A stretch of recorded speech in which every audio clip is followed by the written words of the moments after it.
Hello, everyone. My name is Conrad on behalf of CameraStuff. Yeah. Thank you for joining yet another episode of Info Limelight, where we look into the South African photographic industry and we would find some interesting people to talk to. So, our guest today is Nhlanhla Msezane. We're just waiting for him. He's experiencing a bit of load shedding. He's currently waiting for his router to boot up. But yeah, so in the meantime, I can keep you busy. So, how are you doing? What have you been busy with up to lately? Have you been busy with photography? Tell me what's up. Tell me what's news in the comment section. Also, tell me your name and where you are from, and I can give you a bit of a shout out from this side. So, if you have just tuned in, we're just waiting for our guest, just waiting for his electricity to switch back on. But it'll be here in a few moments. But as I said, in the meantime, we can keep each other busy. So, just drop your comments in the comment section. Introduce yourself. Tell me where you're from, and I'll give you a bit of a shout out. So we are interviewing Nhlanhla Msezane, just to show you what he is capable of. We found him on Instagram. He's been tagging camera stuff and obviously thought this man is extremely talented, being from Soweto. We thought we're going to give him a bit of an interview. And this is what he is capable of. So you can see the slideshow, and we'll talk about these images one by one in due time. But you're exceptionally talented photographer.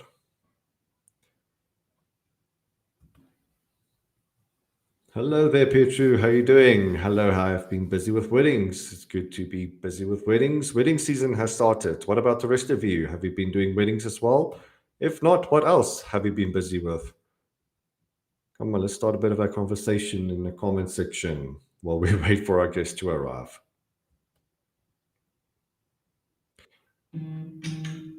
All right, just got a message. He is on his way. But yeah. So, yeah, it's kind of the point of In the Limelight. As I said at the beginning, we just look at people around the photographic industry in South Africa. We find some interesting people to talk to. So, if you have any recommendations as to who we should interview, again, drop us a message, drop something in the comment section, even afterwards. If you'd like to be interviewed, why not? Just drop us just a conversation and we'll keep things going from our side. But in the meantime, we'll try our best to find some interesting people to chat to. In this case, Nhlanhla from Msezane. I'm sorry, Nhlanhla Msezane from Soweto. Getting in some questions here. Nhlanhla is my friend. Hello, Mpo. How are you doing? Also, Pookie, that's my photographer, y'all. All right, so Nhlanhla is getting some fans here in the comment section in the meantime. So we're just waiting for the man to arrive, I suppose. Doot, doot, doot, doot, doot.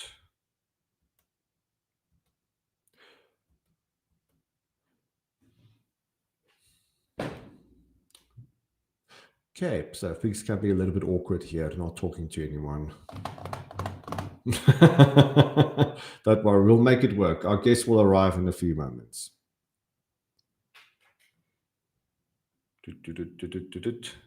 Now, in the meantime, you guys can keep me busy. If you have any questions pertaining to photographic gear or lighting, what we do at CameraStuff, etc., yeah, drop them in the comment section.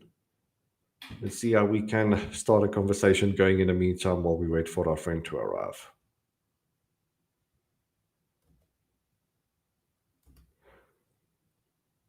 Medelia, I'm trying my best. Try my best to think about things to say. Now it's difficult having a one-man conversation.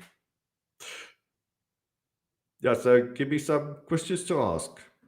A few moments later, yeah, it sounds like the SpongeBob meme. A few moments later.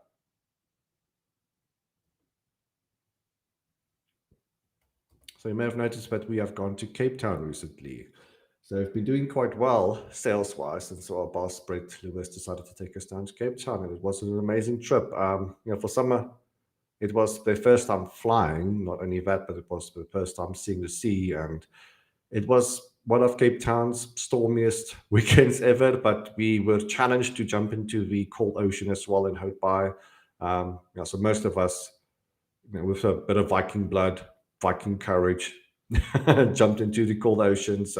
It was a fantastic experience all around. And we'd just like to thank everybody out there for supporting CameraStuff. we have gone from strength to strength and hoping that things, the trend continues. So I got a question. I think it's the first question I ever received personally on one of these lives. So, what is my favorite gear to use? I am one of the few people in South Africa that still uses Pentax. So, not Canon, not Sony, not Fuji, not Nikon, still a Pentax person. The reason I like Pentax is because they have a wide variety of different lenses from the 19 footsack days, but are still very workable on new cameras as well. So I have a collection of about 40, 50 lenses, some of which are from the World War II era. They all have their own unique characteristics. You can find them secondhand for like 50 Rand, 100 Rand, but they all work perfectly well on the modern day Pentax cameras. Just part reason why I've stuck with Pentax. But in terms of lighting, sure. So I have a V850, that is the Godox flash. I have the 8200, I have the 8600 BM as well. I think that's a great variety to have. So when I want the flash on camera, I have the V850. Most often I use the 8200 because of its portability and versatility. Incredibly lightweight, very good to travel with. So I use that 90% of the time. But if I need a bit of extra juice, a bit of extra oomph, I'll definitely use the 8600. That is a 600 watt battery strobe from Godox as well. So using that to compete against typical South African harsh sunlight, your typical 1 p.m., 2 p.m. light, for that, definitely the 8600, 600 watts is necessary. So that's only for outdoors, maybe in studio, but yeah, as I said, 90% of the time I use the 8200. I suspect by now every second photographer in South Africa has the 8200. Is a very, very neat flash. Sell like hotcakes at CameraStuff.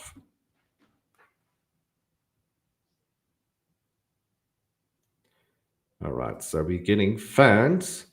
Still pics, please. All right, I can display some pics in the meantime as we wait for our guest.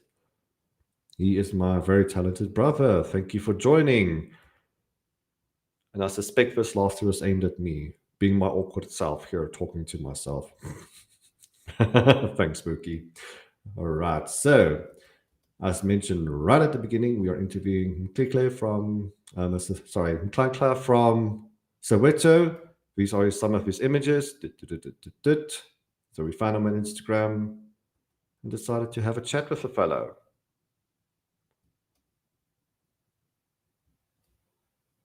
He's an exceptionally talented photographer. Can't wait to talk to him. Obviously, we need him around to have a discussion with him. So let's see if we have any updates from our guest. The connection is in the pits, quote unquote. So this is the last message I got from him. That's the thing about load shedding. It just takes things a little bit longer to kickstart. So he's just dealing with some connection issues in the meantime. So until then, it's still me, just you and I. So in the comment section, do drop me some questions and we can have a bit of a conversation. So it's not just me staring at you like a crazy person. How do you pick your guests?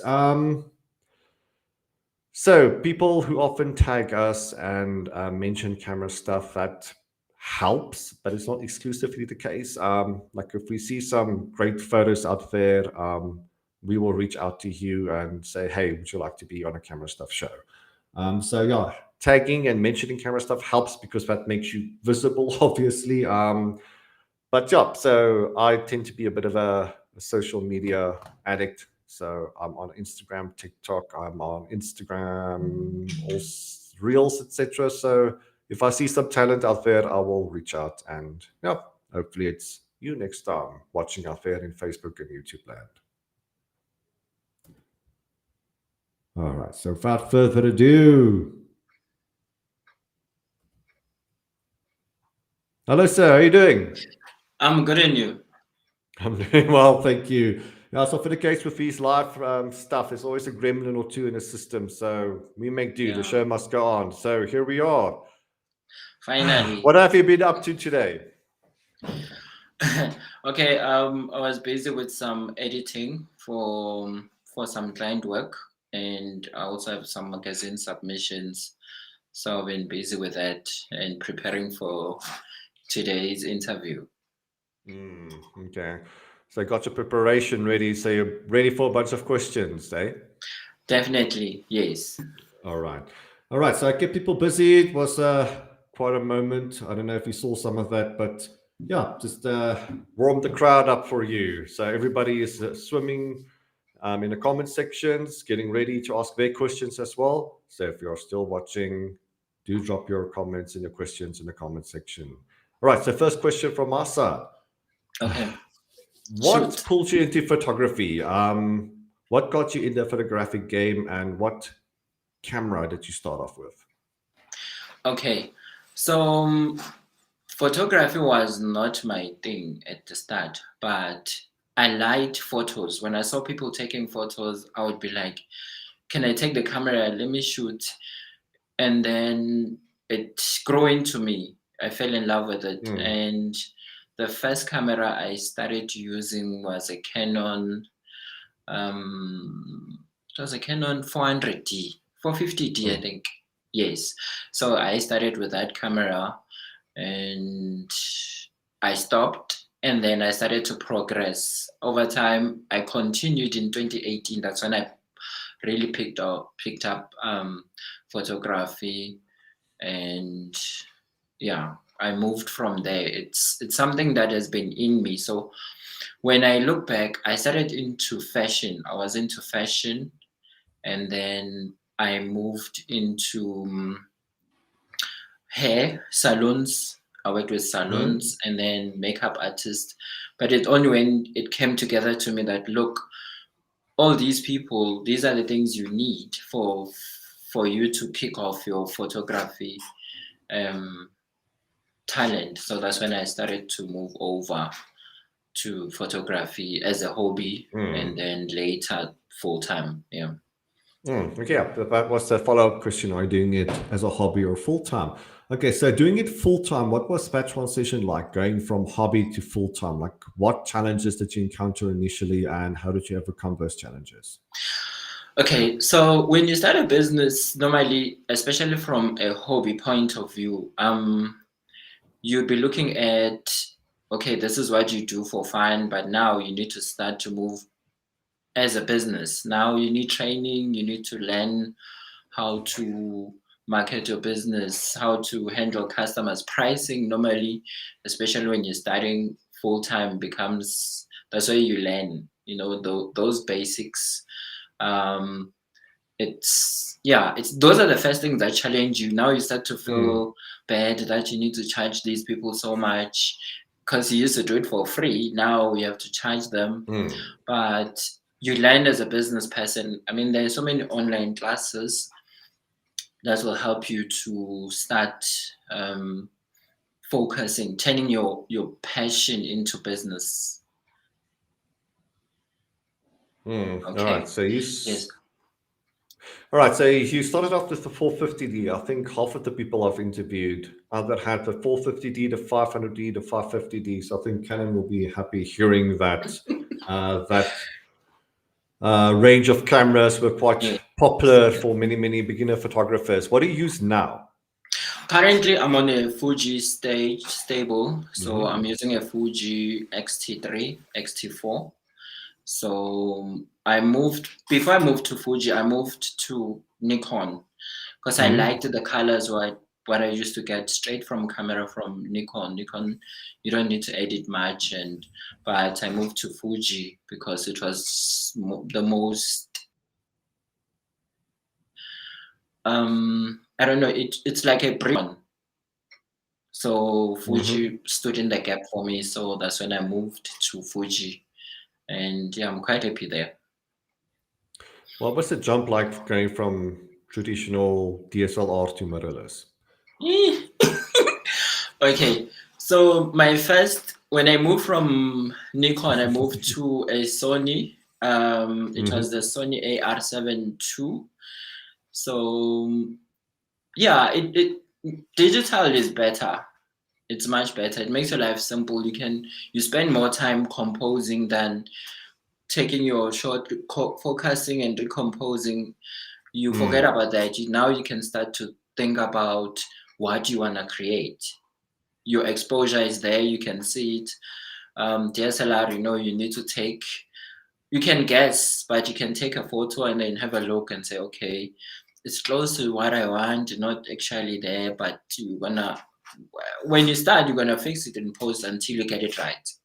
And DSLR mirrorless is a different world because your composure is there, your everything. You can focus on composing what you want to create. Actually, to me, it gave me freedom to create more, focus more on what I want to do than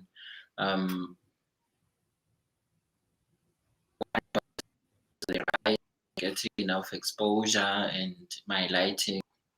Yeah, it makes complete sense with mirrorless because you can see the photo in the viewfinder.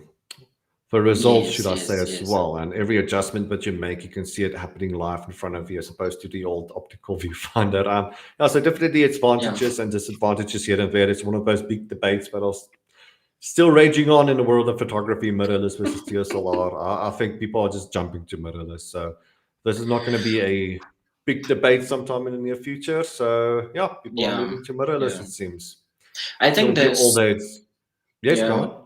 I think moving from DSLR to mirrorless as soon as you can, it's more of an advantage because you can start getting used to the mirrorless and also getting the lenses. Yes, you can adapt, but the sooner you invest into your mirrorless lenses, it is better for you as a photographer because that big change costs a lot of money. I moved from Canon to Nikon to Sony to Fuji. That investment, it's not for everyone. But I think coming from all those platforms, you're able to make a better decision to say, for a certain type of jobs, I'm definitely going for this one. For certain type of jobs, this will definitely capture what I want. And yeah, you should try it. Even let's say we are somebody who's brand loyal. Also try other brands as well. You'll get to experience what other people are experiencing, so you get a deeper knowledge. Yeah. Now, with what you mentioned there is knowledge, understanding the gear and the pros and cons of each brand. What they're normally associated with in terms of landscape, macro, sport photography, certain cameras and lenses do better at a specific thing as opposed to the other. So just depending where you are and what you're doing as a photographer, and understanding the gear and also touching, feeling, experiencing the gear, as you said, just try it. Yeah, so people complain about ergonomics and handling of the camera. That's also an issue. That's a different kettle of fish, a different kind of worms on its own. But yeah, so happily you have found your space in the Fuji world. So we have a question from the audience here. So from Himpo, who taught you the basics? So how did you go from having the camera in hand and then either teaching yourself or finding sources out there to kind of get into the basics? Like what sources did you use? Okay.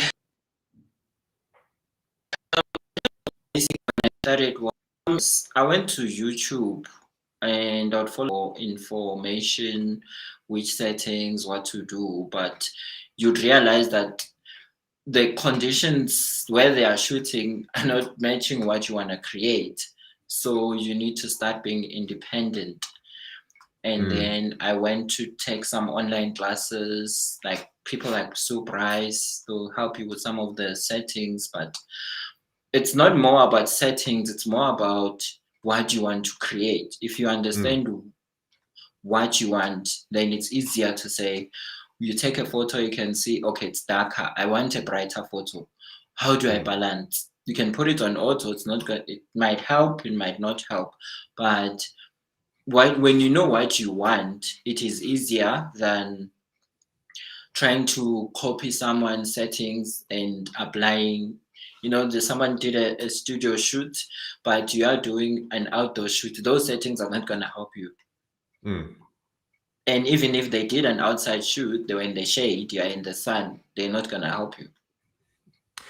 Yeah, it's a very good point, because people want like a recipe book. Like, I want X amount of ingredients for this amount of sugar, this flour, this many eggs, etc.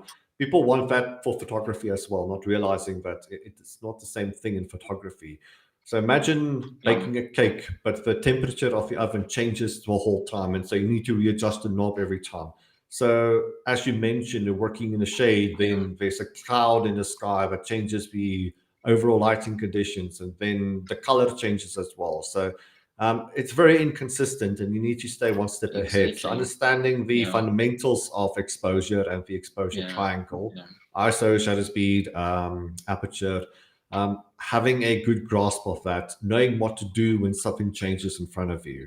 definitely. Yeah, so Yeah, unfortunately, there's not like a, if you do X, Y, and Z the whole time, you'll be a yeah. professional in the future. No, it's about being adaptable and knowing what the numbers mean, knowing which It's direction to true. take when something Exactly. happens. So having a core idea as to what does what.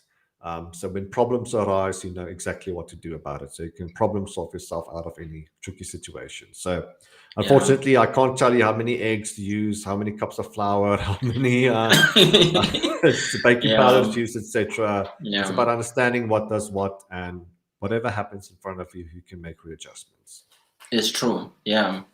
Also, the important part is when I started photography, I started with testing. I would get models to do a lot of Mm. personal projects before I did client work. Hmm. But the models, it helps you a lot because you can take photos. Sometimes you can try something new and you made a Hmm. mistake, but that mistake also taught you something that I can also do Yes. this. Oh, this setting now you Mm. memorize to say, oh, next time when I try something, I should be within this range. When I'm in the shade, let me try this. When I shoot this style, let me try this. Okay, there's so much light in my photo. What do I do? Okay, let me cut it. How do you cut it? You learn. The more Mm. you learn your camera quicker, the better Mm. the better you easily adapt, because most of the things, it's not something you find, it's not a cast and stone thing that you find in a book, like as you were Mm. saying, to say it's a recipe book, you must know this, you must know. No, no. If you Mm. know the why you need to do change the settings, you already know what you're gonna do or how you're gonna create, and that's Hmm. the most important part. Yeah. Yeah, I think many people are jealous of that attitude you just expressed about making mistakes. Oh, getting excited about mistakes because now you know what not to do, but now you know something else to do. Whereas a lot Exactly. of people out there, when they make a mistake, it's like they feel in the doldrums, they just want to give up, which is not how things should progress. If you make mistakes, as I said, now you know what not to do, and Mm, knowing what not to do mm, is as important as knowing what to do. exactly. And you can also be proactive at figuring out what to do next. And maybe that happy little mistake takes you in a different direction, which is also very, very possible in photography. Repeating your mistakes, that's the Yes, yes. mistake. But making mistakes, perfectly fine as long as you learn from them, but don't Yeah. repeat your mistakes. And I think this is also important talking to people as well, because sometimes we Mm, don't realize what mistakes we are making. So bumping heads against one another, talking to people, putting your work out there, getting yes. opinions and criticism, etc. Yeah. Because I've talked to many photographers who have said, when I used to do workshops many moons ago, I Mm, would teach them something and somebody would stand up and say, I've been doing it wrong for 5 years. So get yourself out there, talk to people. And yeah. yeah, it's just, Yeah. Yeah. sometimes we are unconscious to the mistakes that we're making. So we need to always be in communication and talk to one another. Mm, Incredible things happen when creative, compassionate people who don't mind sharing information come together, yeah. and it just creates a Mm, nice little poiky course, right? It's just magic yeah. happens. It's true. Also, as you are saying, when you meet with other people, make mistakes. Um, the thing that worked for me the most was staying in that hungry state to say, I want to learn something new, I want to try something new. Because sometimes you might find the type of photography you want to do, you're still struggling. It doesn't mean you won't make it, but you still maybe need to learn some lighting, some other skills that will put together, we are able to create what you want. So yeah, don't stick to your one genre and say, I'm going to do this, and you see that you are failing, but you are still pushing that direction. Try something else. It might inspire you to understand that, oh, what I want to create, I need to add this. And then you move to, definitely. That makes a lot of sense. So my next question is also a question from the audience. So Okay. where do you get your creative inspiration from? So this from Madele, who kept me busy while you were away trying to fix your internet. Thank you for the question, Madele. Okay. So I used to, I'm more into magazines. I loved magazines from back in the days. You know, look at photos in the magazines. And now there's Pinterest, there's Caviar, there's so many other platforms where you'd see magazines. So I'd look at the magazines, look at the photos, and then say, okay, I love these colors, but not this way.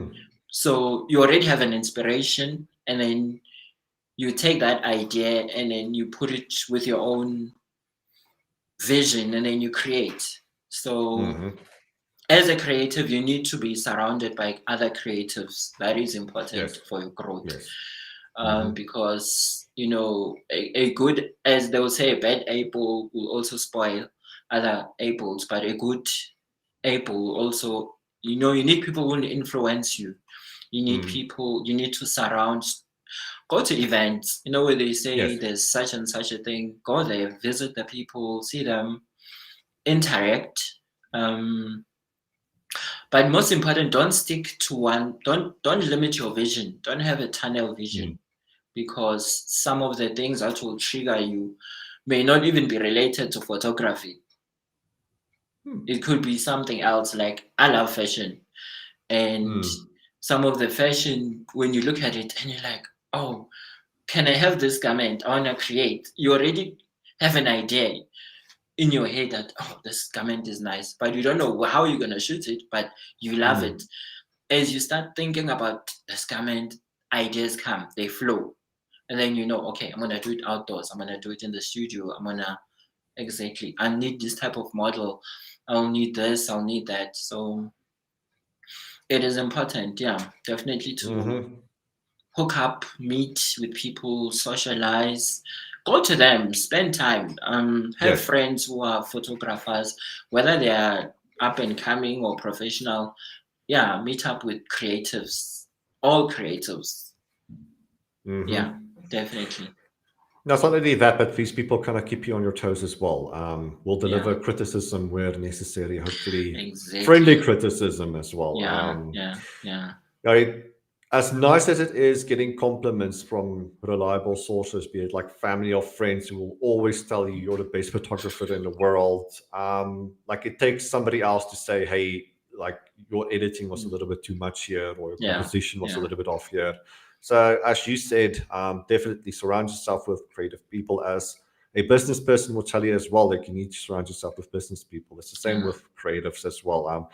Like we can annoy one another because of our abstract-minded ideas and whatnot, but it's a nice quirky cost recipe, as I said. It's better when you share ideas as opposed to keeping it to yourself. Yes, and the more you share with other people, the more you learn as well from your sharing. You see, as well. Growth also loves. Growth also loves. The more you share ideas, the more they flow. The more you allow your ideas to flow, the more you elevate. So it is. You can't grow. You can't be better alone. As you're saying, you need criticism. I used to watch critics on YouTube, and some of them would be harsh. You'd feel like this is harsh, but then you sit back and you say, "Oh, I'm also doing that. Okay, let me go fix it," and that's how you improve. And then the more you improve, the more you want to hear more about what next, what's next, how do I improve? Instead of, there's so many learning platforms on the internet, and besides their friends, it's look, let's say you see your friends, your photographer friends, they're struggling with this type of lighting. It's not a bad idea to also follow someone who's much higher, at a higher level than you, because they'll push you to grow. Yes. See things their way, see how they vision, how do they come up with such an idea, how do they come up with the composition, your colors. Because when I started to shoot, I realized that, okay, I was using one light, and I was using AD600, and with a one modifier 95 centimeter auto box. So you'd composite, but then always you put it in front. But then the more you follow other people who are much at a higher state than you, you see, okay, they can put it on the side. You can take this, you can do Rembrandt lighting. That's when you start to learn to say, oh, okay, let me try this, get a model, test. And yeah, that's where growth is. Being curious, being willing to try new things. It's a passion, actually, photography. It's a luxury. It's not something, yes, it's a hobby for many, but it's passion, it's luxury. The more you understand that it's a luxury, the more you want to develop it to its fullest. Yeah.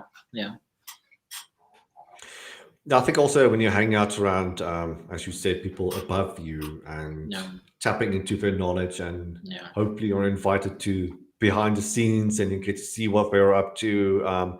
What you'll realize is that a lot of this is not magic, right? It's not impossible to achieve. So when you see this happening live in front of you, you can see, oh, it's just a case of moving the light a little bit to the left or changing this setting or pressing this button. So it's not like Harry Potter, hocus pocus nonsense where things just happens on a day and you don't know how it was achieved.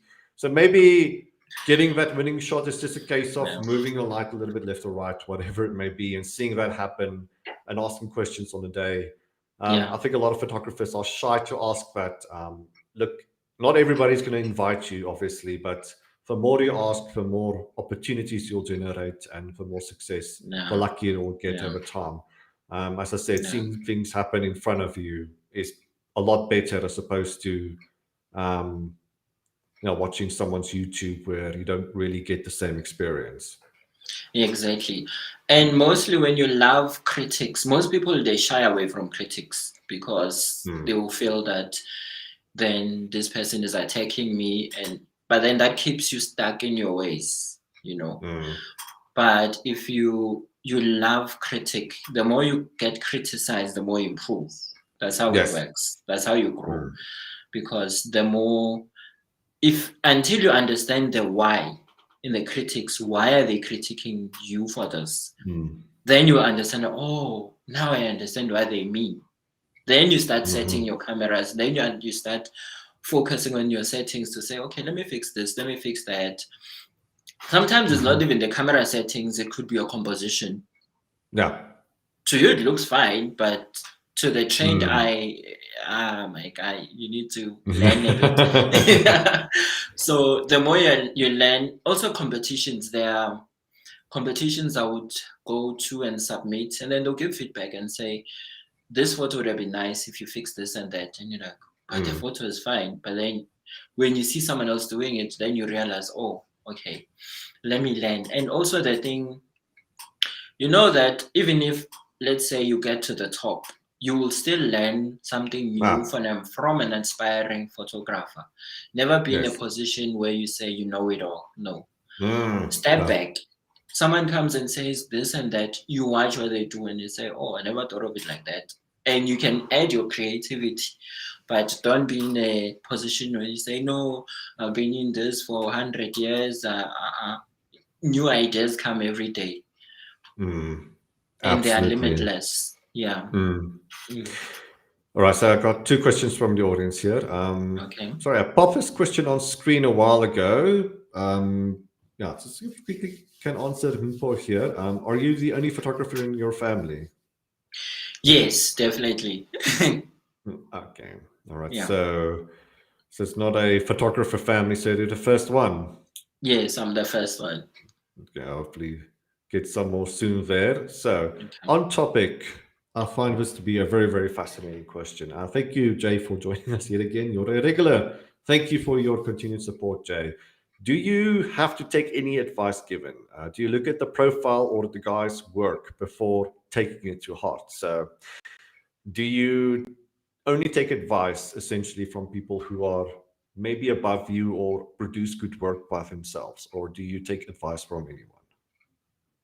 Okay, so advice is advice. It doesn't matter where it comes from because it could be something that will set you to the next level. So when you look at a person that, okay, this one is wearing expensive shoes and I can listen to them, or this one is wearing cheap shoes, no, that doesn't count.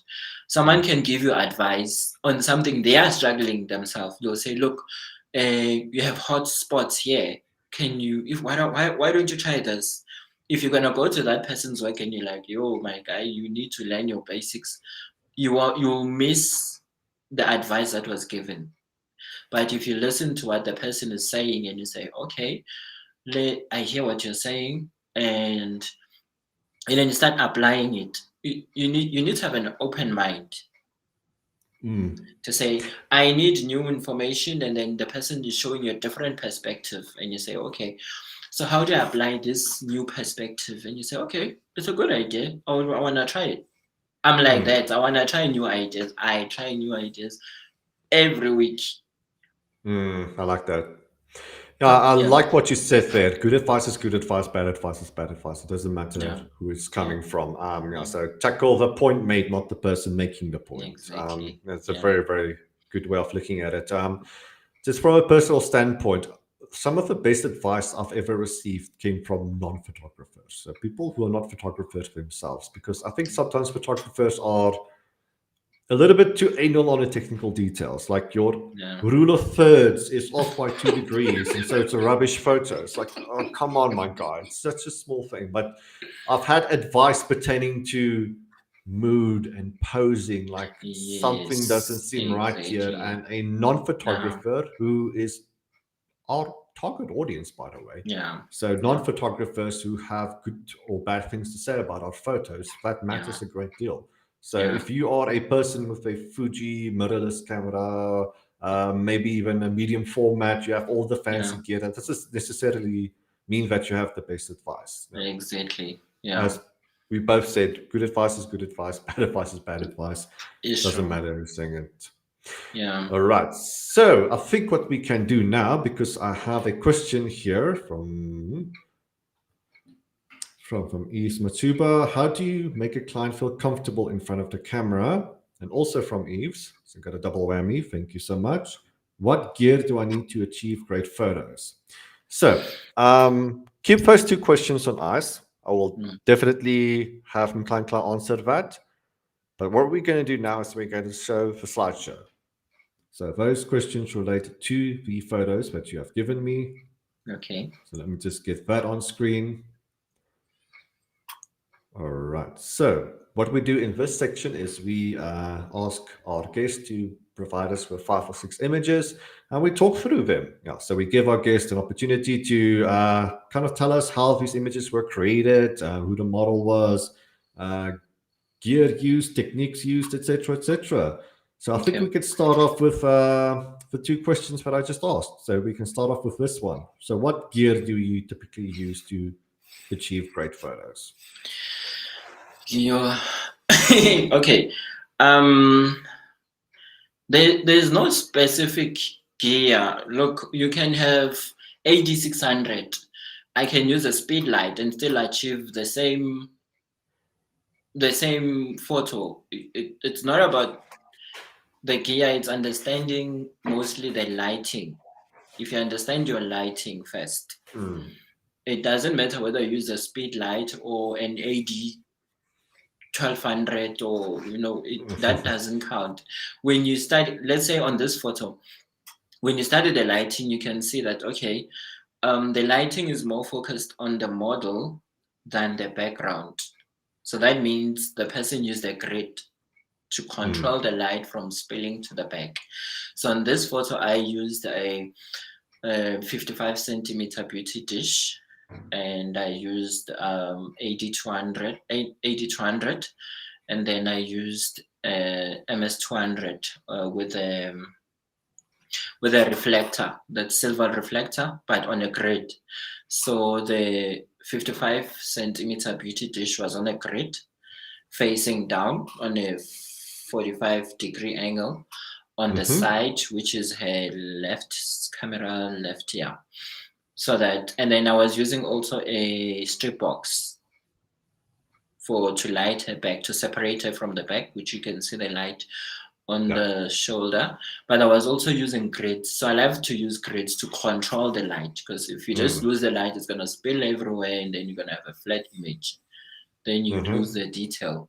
So that's the most important thing. So once you know that, okay, I'm going to capture this. This is a 55 or 70 centimeter beauty dish. 70 centimeters is going to spill over to this point. So I'm going to use this lighting. I want to limit my light to this point only. And then I'm going to light the back with a reflector, a silver reflector on a grid.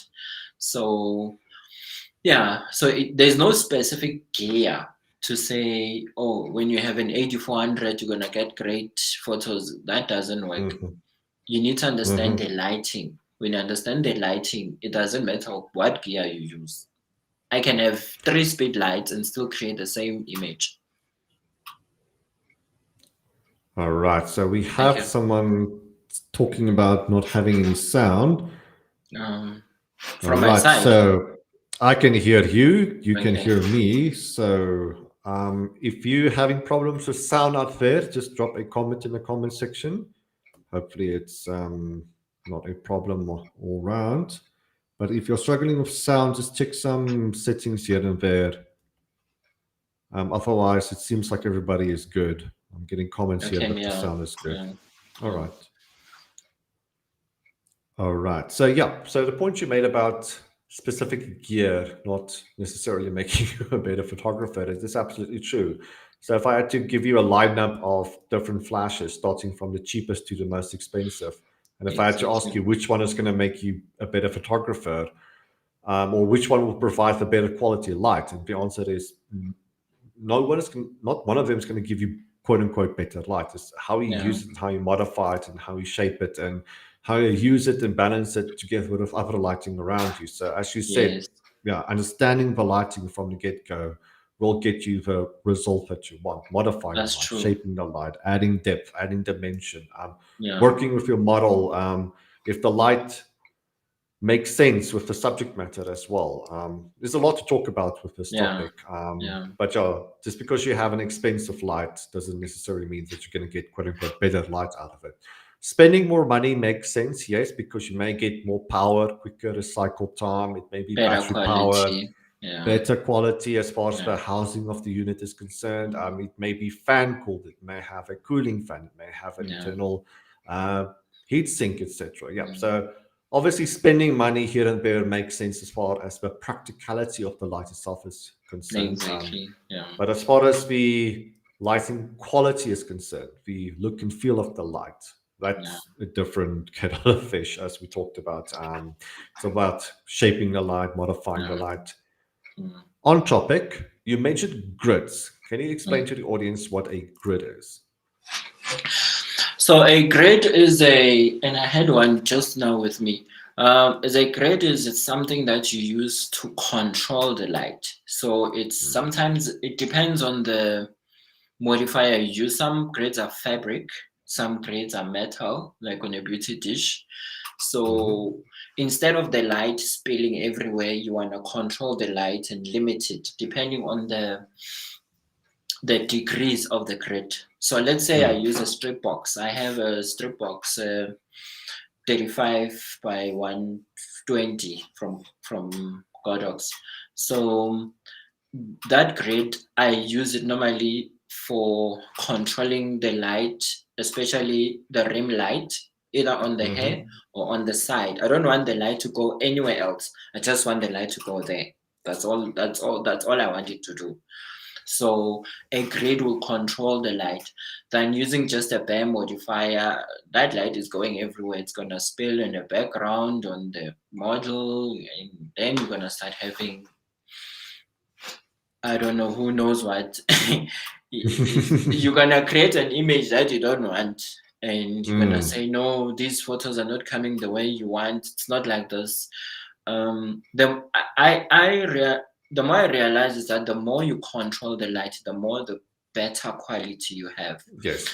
So, like as you were saying, go ahead. As you were saying, most people would spend a lot of money on, let's say you buy an AD 1200. You don't even really need that, but because you have money, you buy it. You can't use it. Do you really need an AD 1200? Maybe you could have bought yourself two AD 300 and better grades, maybe more modifiers, or you could have used that money wisely than just spending and spending. You need to know why you need to buy a modifier. You need to understand that this modifier does this. Then you buy it because you have seen what it does. So as photographers, when you start out, you have that gear acquisition syndrome. You just buy and buy. You see something new, you go for it. Yes. You see an advert, you buy. But do you really know how to use it? Do you really need it? That's where the problem is, that many people will have a lot of gear, but do you really know how to use it? That's the question. Yeah, I think it is also not necessarily a case of not knowing how to use it, but it's not something that strictly talks to your work, right? So you buy X, Y, and Z gear. Yes, you can do fancy stuff with it, perhaps, but it doesn't really talk to your brand or your style or your uniqueness to your photo. So it's just something that you're going to use once and never again, and you're going to build a little pile in the corner of unused gear. So understanding what the gear does and also thinking about it in terms of how often am I going to use it.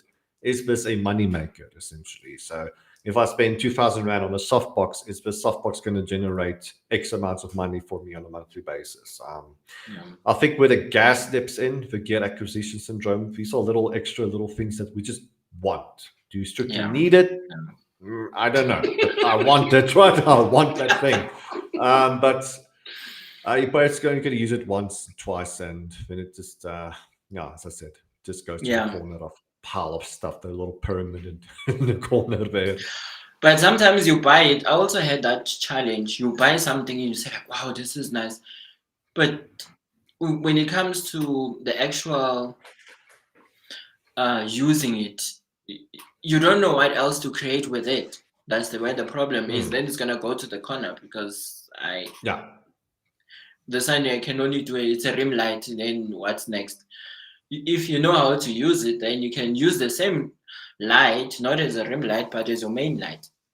Yes. And create something dramatic. But then that's where, it's another debate for another day. It's a big debate, that one. Yeah. All right. So, sorry, to get to the question number 2, as asked by Eves here. How do you make a client feel comfortable in front of the camera? So I think with that, I'm just going to quickly go to the next image so we can have a look at that. But in the meantime, you can answer this question. Okay. So most importantly is before you even put your customer or client in front of a camera, you need to have a conversation with them, just get them to relax. Talk to them, how was your day, and let them relax. Don't let the photo shoot feel like it's a transaction, you are processing them. No, it's more of a connection. Talk to them, find out, just be in general with them. I meet a lot of new customers. They'll come and say, okay, hi, this is what I want to do and this. And then you say, okay. And then get to understand what they want to create. And the whatever, you look at the photo and you say, okay, this is the pose this person wants. This pose needs you to be more relaxed than you really are now. So as soon as you switch on the lights, people get frightened, and then they get stiff. And then I don't want to pose model A based on a photo by Naomi Campbell. I want to pose model A based on model A. Mm-hmm. Yes. So firstly, you say, okay, give me your poses. Just let them be themselves. Yeah. Before you start directing them and say, no, you can't do. Give them the freedom to say, okay, next pose. Let them warm up, and then once they warm up, because they do whatever they do, whether it's wrong or right, just give them the confidence, and then you can start directing them on a professional note to say, okay, move your hand here, turn this way slightly. That is nice. Compliment them. Especially most customers, when you compliment them, that's when they start to be comfortable and they give you at their best. Yeah. So avoid the negatives and say, don't look this way, look that way. The person is like, okay, should I move now? Or they start getting confused. And also avoid over controlling whether it's the client or the model, because you are killing their vibe. Yes. Makes sense. Yeah, let them give you another pose, and you can see that, okay, this pose is nice, but it just needs a little bit oomph. Okay, move your hand this way, do this. You already got a nice thing. And then it's how your personal interaction with people, the words you choose. It has nothing to do with a specific scale, but it's just the words you choose to say. Okay, move a bit this way. Give me a nice smile. 3, 2, 1, and the person is like, Sometimes during the shoot, you crack a joke, make something nice, and you say smile, and then they smile, and you say, is that how you smile? And then they start laughing. So I love aesthetic. When something is real, make it more real. Yes, absolutely. Then the shoot becomes more interesting, and they want to come back more and more. Then when they get to the studio, they're gonna be like, yo, that one is a policeman. You can't even move. Don't step on that thing. Don't do this. Yeah. Okay. Yeah, this is a very big topic, this one. How to make a person comfortable in front of you and also getting certain poses out of them. Like mentioned right at the beginning, there's no recipe book here as well. Like photography, you need to be very intuitive. You need to read people, kind of read their body language and guide them in the right direction. Positive affirmation, as you said, goes a very, very long way. Don't criticize or say anything negative about the person standing there. Obviously not, but these words can slip out quite easily, so just need to be mindful of your choice of words, as you said. This is a learned trait. Like, you're going to get better at it over time. I was incredibly introverted, shy at first, hardly said anything, but 3 years later, you get into a rhythm, you learn how to read people, and just take it one step at a time. As you said, also don't be too controlling. That can kill a person's flow, their own vibe, personality. The vibe, as you said, I think that's a good choice of word there. But so it's a balancing act that needs to happen on a day. So this is yet another thing photographers have to worry about. It's not just gear. It's not just all editing. It's also about reading people on the day as well. So you need to be a psychologist as well. It's difficult being a photographer. Most people have this challenge of most people have this challenge of there's something on their body they don't like about themselves, or this or that, that autonomy in there they don't like. Focus on what is nice about them. Give them that, and then they will love it more. To say, move your hip this way, move this way, it looks nice. And also, when I started to do photography, I invested in screens. I'm using Apple now, so I invested in the Apple Cinema display. So the when I take a photo, the screen is facing the client, so they can see themselves. looking nice, to say, wow, this is beautiful. And then they can see as the photo comes through, they can see, oh, okay, I look better. Then they can start posing and showing you more and being more relaxed than taking photos. They don't know how the photos look. They have big question marks on their faces. So yeah. Okay, on this photo, this model, uh, she's a designer. She designed clothes. So she was also part of the Miss Soweto finalists. So I called her and I said, look, let's do a photo. We did the shoot. I helped with the styling. As a photographer, you need to have props and some jewelry. So that's when I used a high-low 105 beauty dish.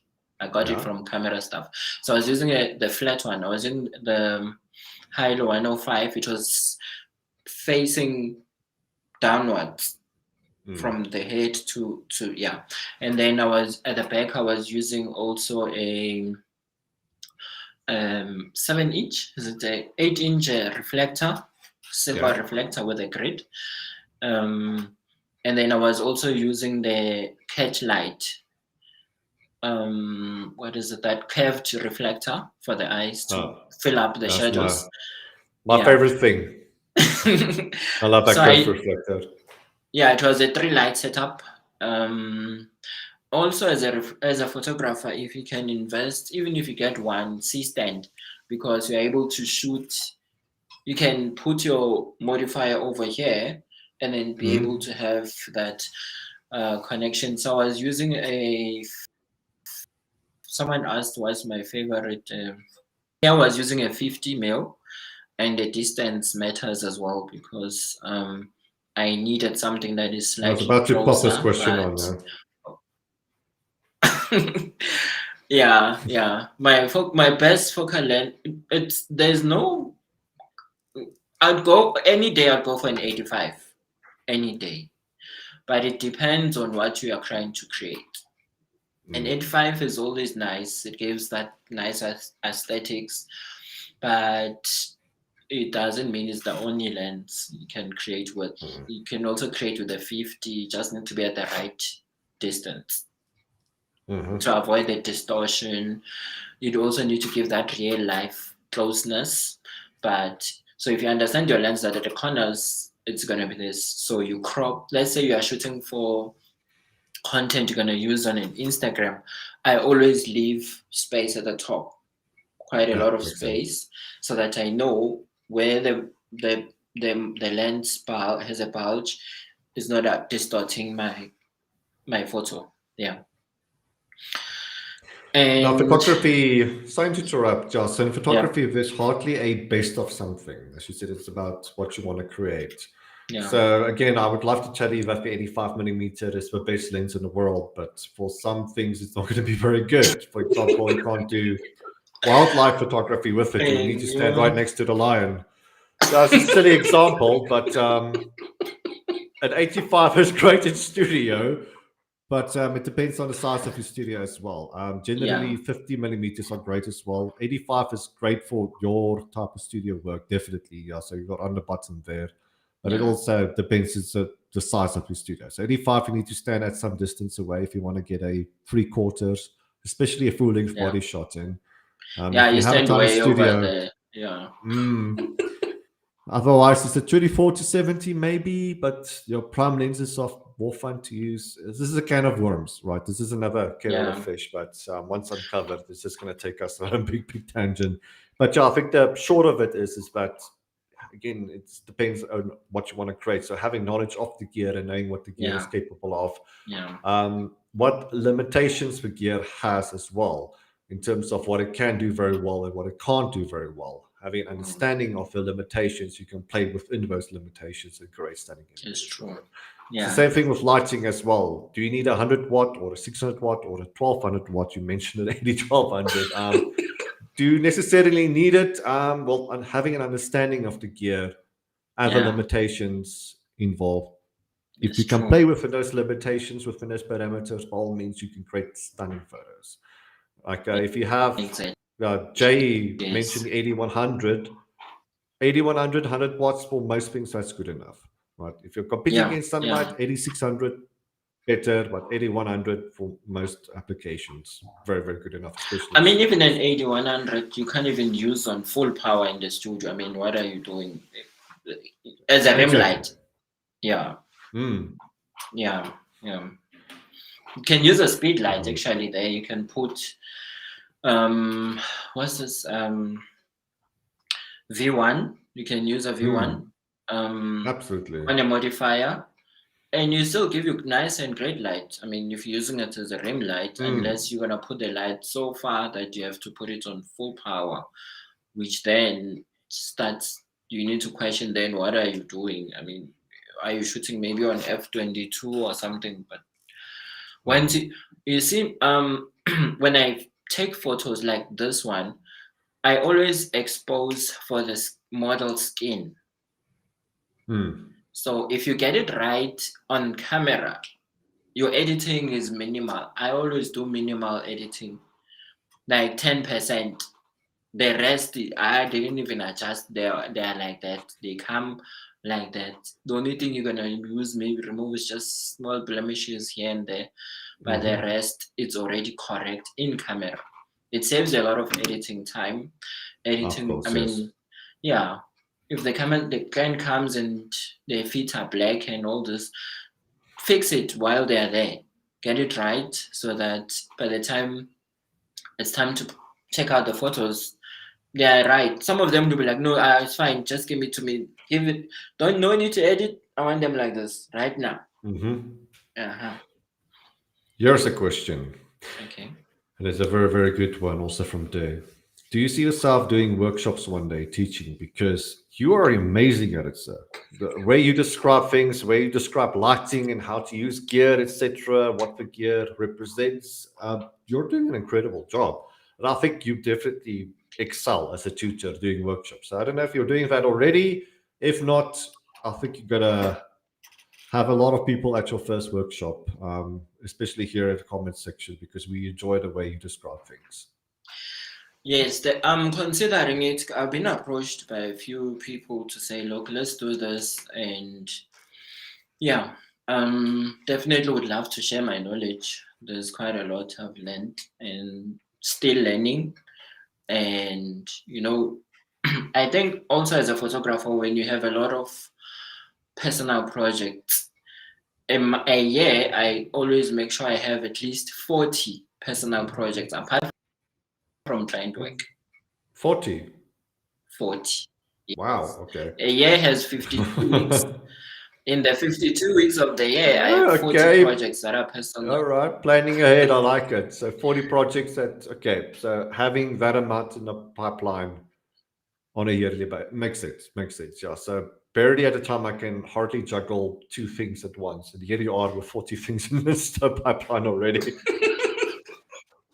And trying new things in those Of course, 42, yes. 40 things. It's Don't do good. the same thing. Do something else. Mm. It's nice. It's refreshing. Okay, I like Because this. that's the thing that most photographers, they start at photography, and then somewhere along the line they lose their direction, they lose their vision, because they keep doing the same thing over and over. Hmm. It's no longer exciting anymore because they don't try anything new, and then they start pulling back and say, no, this is not working for me.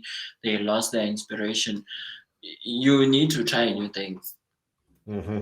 Trust me, a human being can go as long and as hard as you are willing to I go. love that. Your I mind love is not that. limited. Please put that on a Yeah. t-shirt. Yeah, we need nice t-shirts. Okay, this is my favorite because this one I was using smoke. Um, I got the, what's that, JCC color gels Yeah. from CameraStuff. Yes, I got the JCC color gels, and then a smoke machine, Lovely. and I was using three lights. So the the two modifiers, they're on a 45-degree angle across the model. They are not facing the model, they are going across. So they're not sitting like this, they're sitting like that. But it's going past the model. The model is in the middle. It's just a kiss of light and a kiss of light. And then I was using a pretty dish as well, because once you put a modifier that is not on a grid, that smoke will just disappear. You won't even see it. Yeah, having that directional light source just brings out the wispiness and the volume of the smoke as well. Yeah. If it's a big flat light, as you said, it's just gonna look like a grey blob. In this case, a purple blob, but yeah, it makes sense having that. Yeah, it's gonna become a hazy photo. Yes, yeah, absolutely. To just become hazy. Yeah, and then I'll put those two color gels at the back, and then in front the model was sitting on a chair, tall chair, and then pastel, and then the light is coming also this way, so that I can only light her in the front. That's it. I don't think I asked you this question. What lighting do you have? I use a 8600. I have 38200 to MS200. All right, so you have options in case of load shedding and non-load shedding. So the battery power is a big saving grace. Yes, it's interesting that you have the MS200s. I found those to be good enough. Obviously not when it's load shedding, but the MS200s are fantastic little lights. So it's 200 watts AC power. I use them all the time. Exactly, yeah. So I would use them all the time as well, obviously being a studio shooter. But so that pesky load shedding comes in. You need something battery powered. And obviously working on location, that's when you need 8200s and 8600s to excel. But in studio, those MS200s and 300s are nifty little lights. Yeah, and the MS200s, they're very affordable. And as a startup photographer, I would suggest maybe in the studio, I would go for MS200s. Get two lights set up. Yeah, fine. Then you add lights as you go, and it's just basic lights. And the only thing, the low power, they only go up to 32. So 1/32. And the 200 watts is a very powerful light. So most of the time, I don't even take them to 1/16. They're always on 1/32. So they're doing a great job for me. The only problem is they can't drop low enough, as you said. So if you want to shoot wide aperture, like f2.8, f1.8, it's too bright. I like that sound. That's exactly the sound you make. It's too bright. So you're going to need to be around f8, f11, f16 most of the time. So obviously you can't do the fancy shadow depth of field portraits. You can if you put an ND filter in front of your lens. So you can darken a photo with an ND filter. Otherwise, this is another area where the 8200s, 8600s, 300s, etc. make sense because they have a very, very, very, very low output as well. So you can shoot with a wide aperture. Correct. Yes, and I love them because of their affordability, flexibility. They're very light, so you can put them on a boom stand even if you don't have. They are nice, and the cable they come with a very long cable, which is and you actually having one MS200, you already have it's a good start. Yes. It's a good start. Use it as one light. It's a good start. And the cool thing about Godox is it's part of the Godox, what they call the X system. So that's the Godox flash and trigger ecosystem.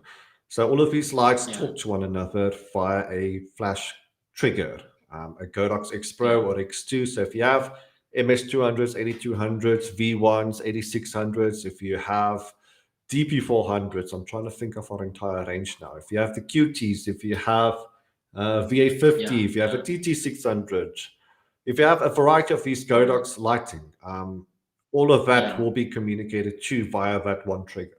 So you don't necessarily need to throw anything away or sell anything to make room for something else. You can keep everything. So if you wanted to, you could use the MS200s in combination with the 8200s. If you need that extra bit of lighting, by all means, everything talks to one another. It's a great innovation from Godox. It's something people struggle with, or used to struggle with different brands.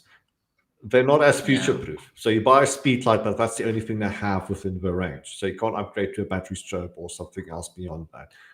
Godox is great, but they have this massive ecosystem of different lighting available to suit most budgets, and also in terms of their practicality, it just has a wide range available. So depending on what you Yeah, do, where you that's shoot, true. etc., Godox will have something available. It's true. Also, I still have the XT16 trigger, Yeah, and it works with. there you go. I mean, I use it on 8600. I Mm. use it on the MS200. I use it anyway because that one is universal. Sometimes I'll have a photographer. I'll go visit other photographers and say, "Okay, come, let me see, let me visit you," and then they'll say, "No, I'm using this other brand," and then you say, "Don't 16," and then you say, "Use it." In studio, they are fine because the only thing it does, the only disadvantage it doesn't have is your high speed sync. So you can still use it outdoors in the shade, you are fine. But high speed sync, it doesn't have, and it's a universal trigger. So yeah. Yeah, so on that topic, high-speed sync, I'm doing a shoot next week where I'm going to Yes. talk about the high-speed sync. So check out our social medias. We'll talk about high-speed sync. Yes. Yeah, so if people out there are still confused by high-speed sync, just check out CameraStuff channels. We're going to create an article and a video about high-speed sync. So stay tuned. All right, Definitely. so Yeah. next video. Oh, not video. Why did I say video? In any case, next photo. So Okay. what I like about your work is the harmonious colors. So the color of the outfit matching the Yeah. color of the backdrop, and obviously the Yeah. skin tone together Yeah. with it as well. So the analogous colors that just flow so Yeah. harmoniously Yeah. with one another. So you don't have a lot of contrast, but the harmony of your colors is something that I find very fascinating about your work. So is that Thank you. something deliberate, or is it just a part of a style or branding that you're working on? Sometimes look, you can say you wanna go for this monochrome, but then you look at the model skin tone, it's not working. Sometimes it does work. So it depends on the feel, as you're saying. Harmony as well, creating harmony. You look and say, okay, this is what I want to create. This outfit I was given by a fashion designer, and I called the model. I say, look, I have this outfit I want to create, and she came. This one, because of the soft lighting, I was using the 105, the high-low 105 centimeter, and it was on a 45-degree angle this time.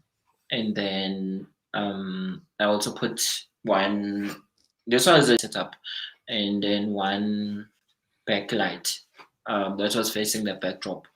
So yeah, and also, when you shoot, to make sure you get it right on camera, you do a lot of less work on post. When you take a photo and the model can see themselves like that, the only thing you're gonna touch there is just skin tone, just balancing your colors. The most important thing is knowing why you need to fix skin tone. How I shoot maybe this person versus another darker person, darker skin, is the skin tone. Some people, you see that the model is dark skinned, but when they come out, or they are ashy, they are blown out, is the setting. For when you do your settings, when you do your testing light for whatever you're going for, make sure I set the camera for the model skin tone first.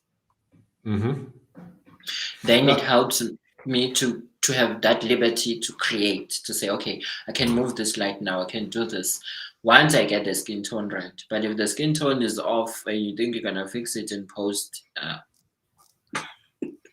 you already luckily lost we the have these detail. opportunities.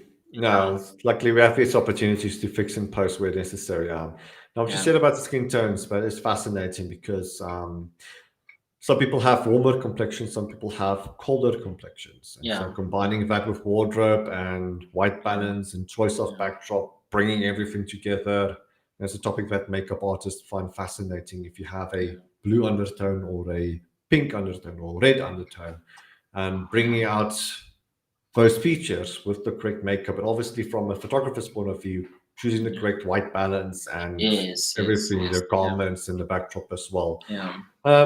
It's a big topic, photography, is it not? There's a lot to learn. Okay, That's so yeah, I can say this one was my first image when I started to do photo shoots.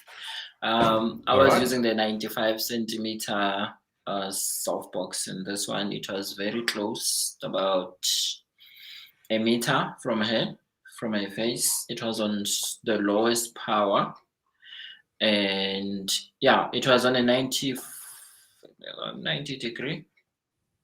Yeah, not 45. It was on a 90 degree, and then it was very close to her when I created this. And yeah, it was just in front like this, and I was standing next to the at that time I was still using the normal black stands, your basic stands. And yeah, also this one, the skin tones, always try and limit your hotspots. I make sure I limit, because on this photo I learned a lot of things. You can see the teeth are too white, they are whiter than the backdrop, so I included this photo. So that no one has teeth that are whiter than the sun. It's not possible. The teeth can't be whiter than the backdrop. It's true the backdrop is turning gray. It's a white backdrop. It's turning gray because of your what's this your light, your fall of light, that it's closer and it's at the lower power, so the backdrop will also receive, because the model is closer to the light and it's soft light. Yeah, so yeah, and also this one, it's the hair. I was trying to preserve the highlights on her hair, because the hair was kind of it's not natural hair, I would say Brazilian, but it was kind of, I don't know how to say it, 20% human hair. So you have to take a photo in a way that the head doesn't stand out and say, hey. I know what you mean. Yeah, I'm not from here. Yeah, so I went for that. So I love beauty shots, I love close-ups, and here I was using an 85 centimeter camera. So you say this was one of your first photo shoots? Yes. Now, it's So I always was a using rite of passage, looking back at your previous work and noticing the mistakes which you made earlier. yes, Also seeing how you have gone from strength to strength. You mentioned white teeth maybe a little bit too excessive, but you could look back and say, okay, yeah, it was who I was at the time, but I've grown out of it. But it's always a fun thing to look back at your previous images. Not saying this is a bad photo. Like, this is great if this is one of your first photos. You have amazing when you started out, even. So not meaning this as an insult, but obviously when you look back at your previous work, when you started out, you can see where you were, and obviously the improvements, incremental growth that you have gone through over time. That's true. Yeah, nice to give yourself that little pat on the back. Yeah, it's true. It is that thing of getting as you said, critics, when they'll critic and say, look, try and take this down a bit. You have hotspots. I didn't know what hotspots were when I started photography. I just said, you're taking a photo, the light, you can see it. So you stop blasting light on people, you start creating with light, you start shaping with light. When you shape and you create with light, then you know what you it doesn't have to be a AD 400 or whatever. You just say, okay, what do you have? A speed light, bring it here. Okay, stand this way, bounce it back, do this. You already know what you're gonna create, So also in photography, I know for startups, normally it's not a priority, but get a good lens, get good glass. You need glass. invest in glass. That's the most thing I invested in, glass. Because you can have a crappy for camera, but if the glass in front is good, then definitely the image quality. So you can have a, let's say I have an R5 Mark whatever, or the latest R3 or whatever camera, but if the glass there it's not good, That glass it does make a doesn't big matter. difference. Yeah, that's probably the Yes, yeah, most noticeable upgrade that you'll see in an image is going from a comparatively speaking weak lens to a stronger lens. yeah, The yeah, yeah, yeah. results just shine for themselves, and you It, can see a big difference. it's a night and day difference, Mm. and there's nothing you can do about it. And So obviously, there the lighting, the light that you can control in studio or on location, even. yeah, Yeah, yeah, so working with natural light, some people have to do that. Obviously, nothing wrong with natural light whatsoever, but in studio, having just a bright enough light.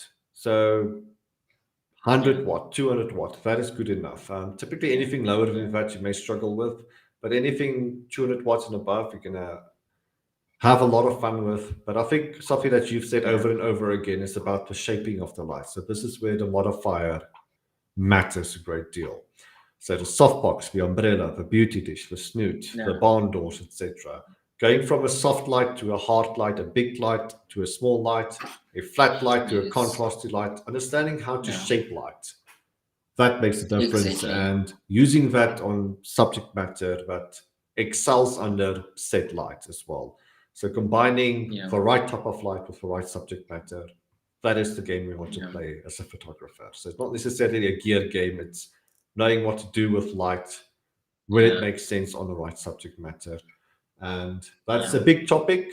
It's nothing that we can finish talking about ever, not just you and I, but photography in general. This is the biggest yeah. topic in photography, light itself, and obviously so much to Yeah, talk about it. Not something that can be covered in a lifetime.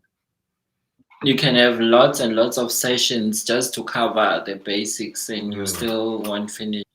Because lighting, you go to fashion, you have creative, you have so much. It's a lot.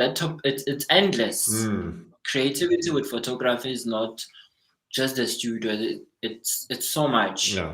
It's so much. It's so much, and yeah, the more you understand your gear, the better. Because I've had, when I started out and you have only one modifier and only one this and only one that, amazing Mm, photos, and people are like, "What gears are you using?" And you're like, "It's just a speed light," and they're like, "What?" They mm-hmm. don't understand Always how in surprises a people, speed yeah. light. Mm, Exactly. So before you jump in and buy the next gear, try and maximize what you have. Try exactly. and use it to its Exactly. fullest, and then Mm, because then you start to buy into quality, as you were saying. Then you know that, okay, mm, this one, its limit is this, I need a better one. mm. Then you have camera Yes. stuff, you can go there and say, look, I'm looking for this, I'm looking for that. You are investing into your craft with knowledge than with deep pockets. Mm-hmm. Exactly. Absolutely. Yeah. All right. You can see this side. My Yes, battery yes. is getting empty. Oh. So I have to speed things on. So I think I have one last question. I sent you like 15 questions and we covered two of them, but we went on Yeah. so many different tangents, different Yeah. conversations. It was so Yeah. fascinating talking to you. Things just Awesome. flowed, man. It was great having this chat Thank with you. you. As I said, it's just easy to talk to you about photography, and you have this way of making things make sense, just easily and easy to understand. So Thank as you. mentioned by a commenter in the comment section, you should be doing workshops. You're definitely made for it. So when you find time in between the Yeah. 40 projects that you have already planned, please do try and do workshops as well. I think you'll definitely flourish as a teacher as well. Okay. Yeah, I'll As do so. exemplified through this Yeah. chat as well, you're incredible, not only as a photographer, but the way you talk about photography. It was incredible chatting to you. Thank you so much, Nhlanhla. It was an amazing interview. So here with my last question. what advice would you give aspiring photographers out there? Okay. Aspiring photographers, I would go and say, don't focus on gear. Get a camera. You don't need lights. You don't need get a camera. Get a reflector, a good reflector. Start creating, because that's where it begins. Once you start taking photos, go outdoors. That's where you're gonna start finding your direction. You say, okay, I'm leaning towards this type of photography. That's when you know that, okay, now I can buy this modifier to help me with this than buying all kinds of gears, but then the basics of your passion, you haven't even discovered yourself, but you're already investing so much. So go for, get a good camera, get a good lens, and start.